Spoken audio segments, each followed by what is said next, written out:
Good afternoon সবাইকে। আবারও the Times of লিজার চ্যানেলে সবাইকে স্বাগত জানাই। আজ আবারও নতুন একটি ব্লগ নিয়ে চলে এলাম তোমাদের সাথে। এখন তো দুপুরবেলা হয়েই গেছে, আর এই দুপুরবেলাতে না প্রচণ্ড রকমভাবে গাড়ি ঘোড়ার আওয়াজ পাওয়া যায়। তো সেই জন্যই কিন্তু চলে এসেছিলাম এই রুমের দিকে জানলাটাকে বন্ধ করার জন্য। তা করতে করতেই চোখে পড়লো এরকম একটা মেঘলা আকাশ, তাই ভাবলাম কিছুক্ষণ দাঁড়িয়ে দেখি। এদিকে যতক্ষণ মেঘলা আকাশ দেখছিলাম ততক্ষণে চোখে পড়লো এই কমলা রঙের গাছটা। এত পরিমাণে ফুল ফুটেছে, পুরো গাছের শুধু যেন কমলা রঙই দেখতে পাচ্ছি, সবুজ যেন ঢেকেই গিয়েছে। আর এমনিতেও আমার যে কোনো জিনিস যখনই একটু বেশি মনে হয় তখন যেন সেই জিনিসটা একটু বেশি বেশি আমি দেখি। আর সত্যি বলতে দেখতে এতটা ভালো লাগছিল যে তোমাদেরকেও ভাবলাম একবার দেখাই। আর আকাশটা দেখো, দেখে মনে হচ্ছে যেন শুধু এই জায়গাতেই বৃষ্টি হয়নি, আর বাকি জায়গাতে যেন প্রচুর পরিমাণে বৃষ্টি হয়েছে। আর ওদিক থেকে কয়েকটা জিনিস মাসকাবাড়ির অর্ডার করেছিলাম, তো অভিষেককে বলেছিলাম যে কয়েকটা জিনিস অর্ডার করে দিও। তো ও একবারে বললো মাসকাবাড়ি বাজারটাকেও করে নাও, তো সেইগুলোকেই আস্তে আস্তে করে নিয়েছি। আর যেহেতু আজকে অভিষেক বাড়িতেই এখন ছিল, তাই ওকে আমি বললাম একটু কাজটা করে দাও। আর ওদিক থেকে অভিষেকেরও কল চলে এসছে, তাই অভিষেক আর কোনো রকমভাবে হেল্প করতে পারলো না, তাই আমি এরকম শর্ট জামাকাপড় পরেই বেরিয়ে গিয়েছিলাম। আমি এখানে শর্ট বলতে এই কারণেই বলতে চেয়েছি, কেন কি আজ পর্যন্ত আমি কোনো ভিডিওর মধ্যে শর্ট জামাকাপড় পরে কখনোই ভিডিও করিনি। এর পিছনে হচ্ছে একটাই কারণ রয়েছে, আমার ভিডিও অনেকেই কিন্তু দেখেন এবং অনেক বয়স্কের মানুষও কিন্তু আমার ভিডিও দেখেন। সেখানে যদি কারো হয়তো মনে হতেই পারে যে এ বাবা, তুমি শর্ট জামাকাপড় পরে ভিডিও করছো, তা বলে যে আমি ঘরের মধ্যে শর্ট জামাকাপড় পরি না তা কিন্তু একদমই নয়। আমি কিন্তু শর্ট জামাকাপড় ঘরের মধ্যে পরি, কিন্তু আমি ভিডিওতে কোনো রকমভাবে শর্ট জামাকাপড় পরে কখনো ভিডিও করি না। তো সেজন্য আজ আমার কাছে একটু অন্যরকম লাগছিল, কিন্তু যাই হোক ভাবলাম করেই নিই ভিডিওটা। তো যাদেরও মনে হচ্ছে যে হ্যাঁ একটু খারাপ লাগছে, তো এখানে কিন্তু আমার নিজেরও খারাপ লাগছে, তো তার জন্য এখানেই আমি কিন্তু ক্ষমা প্রার্থী। আর এদিক থেকে আমার মোটামুটি যে কটা জিনিস আমার মাসকাবারি লাগছিল সেগুলো আমি অর্ডার করে নিয়েছি। এখনও পুরোপুরি জিনিসপত্র এসে আসেনি কিন্তু, তো যেগুলো এসছে সেগুলোই তোমাদের সাথে একটুখানি আমি শেয়ার করে দিচ্ছি। আর এদিকে যতক্ষণ আমি জিনিসপত্রগুলো বের করছিলাম ততক্ষণ দেখছি অভিষেক কথা বলেই যাচ্ছে। আমি ভাবছি যে ওকে একটু বলবো যে তুমি একটুখানি ভিডিওটা করে দাও। ও বাবা, ও দেখছি ব্যস্ত হয়েই যাচ্ছে।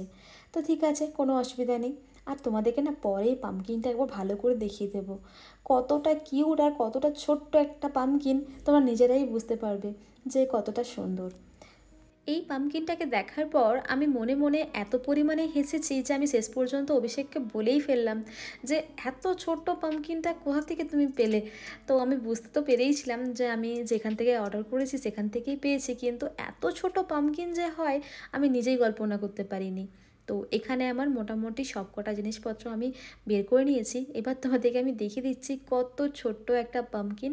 আর আমি না এখানে খুঁজে পাচ্ছিলাম না যে কোন জিনিসটার মধ্যে কোন জিনিসটা রয়েছে।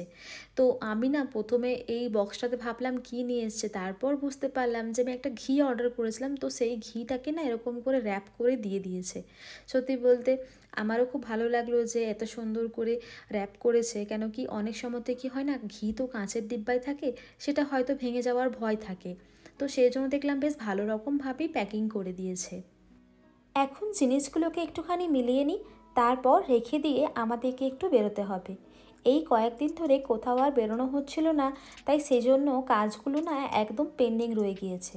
তো সেগুলোকেই আজকে একটু করে নেব।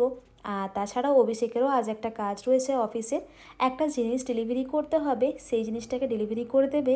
এবং বাকি যে আমার পেন্ডিং কাজগুলো রয়েছে সেগুলোকেও কিন্তু আজকে আমি করে নেব। আর তোমাদেরকে বলেছিলাম না যে এটুর একটা ঘি আসবে, আর এটুর ঘি তোমরা তো জানোই। তো সেই ঘিটা এখানে অর্ডার করেছিলাম, সেটাও কিন্তু চলে এসেছে। আর এখানে আমি না ভাবছিলাম কি অর্ডার করেছি, এরকম তো কোনো জিনিস আমি অর্ডার করেছিলাম না।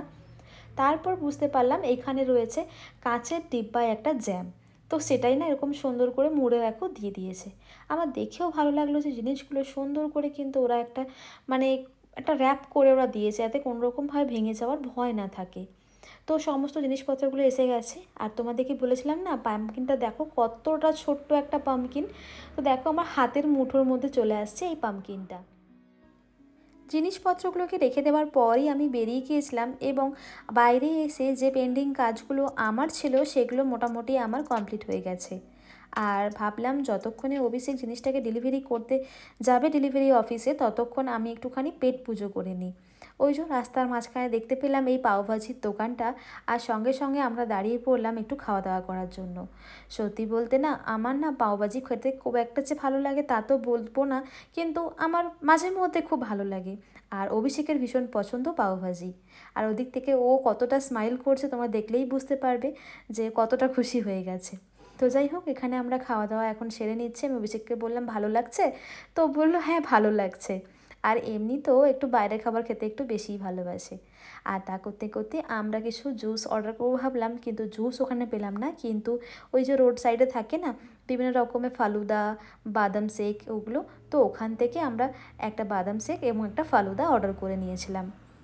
আজ আমাদের বাইরে যে সমস্ত কাজগুলি ছিল সেগুলো আমাদের কমপ্লিট হয়ে গেছে। এবার আমরা বাড়ির পথের দিকে রওনা দিচ্ছি। আর আজ যখন বাড়ির পথের দিকে রওনা দিচ্ছি ততক্ষণ ভাবলাম তোমাদেরকে আমাদের বাড়ির পথটা একবার দেখিয়ে দিই। তোমরা দেখলেই বুঝতে পারবে যে কতটা সুন্দর, পুরো জায়গাটা যেন সবুজে ঘেরা। আর এই যে রাস্তা দেখতে পাচ্ছ বাড়ির পথের, এটা কিন্তু আমাদের মোটামুটি ওই 2.5 কিলোমিটার কিন্তু পুরোপুরি এরকম সবুজ রাস্তা। আর বাড়ি এসে যে কাজটা আজকে আমাদের লাস্ট পেন্ডিং কাজ ছিল সেটা হচ্ছে এই ওয়াইফাই লাগানো। অনেক দিন ধরেই তোমাদের সাথে আমি কোনো রকম ভিডিও শেয়ার করতে পারছিলাম না, কিচ্ছু করতে পারছিলাম না, যার কারণ হচ্ছে কিন্তু এইটি।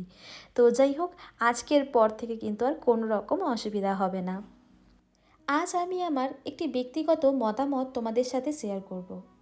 আশা করছি এই মতামতের সাথে অনেকের মতে কিন্তু মিল হবে। আমি যে কোনো জিনিসকে ভালোটাকে ভালো বলার সবসময়তেই ক্ষমতা রাখি, এবং যে জিনিসটা খারাপ সেটাকে খারাপ বলার সবসময়তেই আমি চেষ্টা করি। তো আজ তোমাদের সাথে যেটা শেয়ার করছি সেটা হচ্ছে একটা সার্ভিস নিয়ে। তোমরা তো জানোই এর আগেও আমাদের বাড়িতে ওয়াইফাই ছিল, যেটা কিনা এসিটি কোম্পানির। এই এসিটি কোম্পানির যে আমরা সার্ভিসটি নিয়েছিলাম সেটি কিন্তু প্রথমেই বলি অত্যন্ত খারাপ। কেন কি, মোটা অঙ্কের একটা ভালো রকম টাকা আমরা সেখানে ব্যয় করেছিলাম। কিন্তু প্রথম দিকে যখনই আমরা নিয়েছিলাম তখন জানতে পেরেছিলাম যে হ্যাঁ মোটামুটি বেশ ভালো, সেখানে কি না এয়ারটেল সার্ভিস কিন্তু একদমই এখানে দেওয়া হয় না। তো সেই কারণে আমাদের যেহেতু জানা ছিল না, তাই আমরা ভাবলাম যে না, এসিডিটা নিয়ে দেখি, আশা করছি ভালো হবে। সবার মুখে শুনেছি বেশ ভালোই, তাহলে নিয়ে নিই। তো আমরা কি করলাম, ভালো রকম যে প্ল্যানটি থাকে, যেটা মোটা অঙ্কের একটা প্ল্যান, তোমরা আশা করছি বুঝতে পেরেছো। তো আমি আর সেই অঙ্কটা বলছি না। তো ভালোর মতো যে মোটা অঙ্কের যে অ্যামাউন্টটা হয় সেটা কিন্তু আমরা পেমেন্ট করি এবং সার্ভিসটি নিই। সত্যি বলতে প্রথম দিন থেকে এত পরিমাণে খারাপ ছিল যে বলার মতো না। যেহেতু পেমেন্ট করে দিয়েছি, তো সেই জন্য ভাবলাম যে হয়তো পরবর্তী সময় হয়তো ভালো থাকবে। 1 দিন 2 দিন 3 দিন, ও মা, 6টা মাস নিলাম আমরা, যে কী সার্ভিস যে গেছে একমাত্র আমরাই জানি। এবার আমরা ঠিক করলাম, যেহেতু এখানে এখন শুনছি এয়ারটেলের সার্ভিস এখন এসে গেছে, আর আমরা যখন সাউথ ব্যাঙ্গালোরে থাকতাম সেখানেও কিন্তু আমরা এয়ারটেল সার্ভিস ইউজ করতাম। সাউথ ব্যাঙ্গালোরে এত পরিমাণে ভালো এয়ারটেল সার্ভিস দিয়েছে যে নর্থ ব্যাঙ্গালোরে যখন আমি এলাম তখন আর আমার চিন্তা ভাবনা করতে হলো না যে আমি নেব কি নেব না।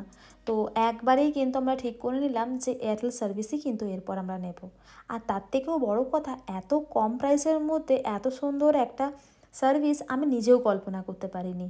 এখন আমি ইউজ করছি, তো আমি ইউজ করার পরই আমার মনে হলো তোমাদের সাথে এই মতামতটা শেয়ার করা উচিত। আর সত্যি বলতে আমার ভিডিও থেকে তোমরা যেন হেল্প পাও, এটাই কিন্তু আমি সবসময় আশা রাখি। তো যাই হোক, আশা করছি তোমাদের হয়তো এই মতামতটা অনেকটা হেল্প হয়ে যাবে। আর এদিক থেকে কিন্তু আমার এই জায়গাটা যে আমি ক্লিন করে রেখেছিলাম জিনিসপত্রগুলো লাগানোর জন্য, সেগুলো তো লাগানো হয়ে গিয়েছিলো। এখন কিন্তু সুন্দর করে আবারও আমি সাজিয়ে নিয়েছি। আর আমি না মার্কেট থেকে আসার পর না আমি স্নান করতে গিয়েছিলাম, তাই চুলটা আমার এখনও ভেজা রয়েছে। তাই চুল শুকোতে শুকোতেই কাজগুলো কিন্তু আমি করে নিয়েছি।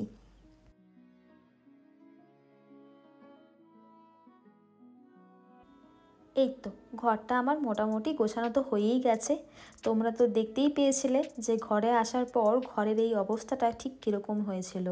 তো সেটাকে এখন গোছানো হয়ে গেছে, এবার আমার শান্তি লাগছে। তো যে জিনিসগুলো যেখানে যেখানে ছিল সেগুলো সেখানে সেখানে আবার রেখে দিয়েছি। আর এবার আমি একটুখানি ঘরটাকে একটু স্প্রে করে দিই। তো রুম ফ্রেশনার না দিলে না ঘরটা একটু কেমন ঘুমো ঘুমো গন্ধ করছে, যেহেতু মেঘলা আকাশ, তাছাড়া হচ্ছে ঘরের মধ্যে একটা কাজ হয়েছে, সেই কাজেরও একটা স্মেল ছিল। তো সেই জন্য ভাবলাম যে একটুখানি স্প্রে করে দিই। আর এবার তোমাদেরকে আমি একবার রাউটারটা দেখিয়ে দেবো লাস্টে। তো রাউটারটা না একটু আগের তুলনায় অন্যরকম দেখতে, তো তোমাদেরকে একবার আমি দেখিয়ে দিচ্ছি। তাহলে আজকের এই ব্লগটা এখানেই শেষ করছি। দেখা হবে নেক্সট ব্লগে। ততক্ষণের জন্য তোমরা ভালো থেকো এবং সুস্থ থেকো। আর আজকের এই ব্লগটা তোমাদের কেমন লাগলো সেটা কিন্তু জানাতে একদম ভুলবে না। তো চলো আজকের জন্য টাটা।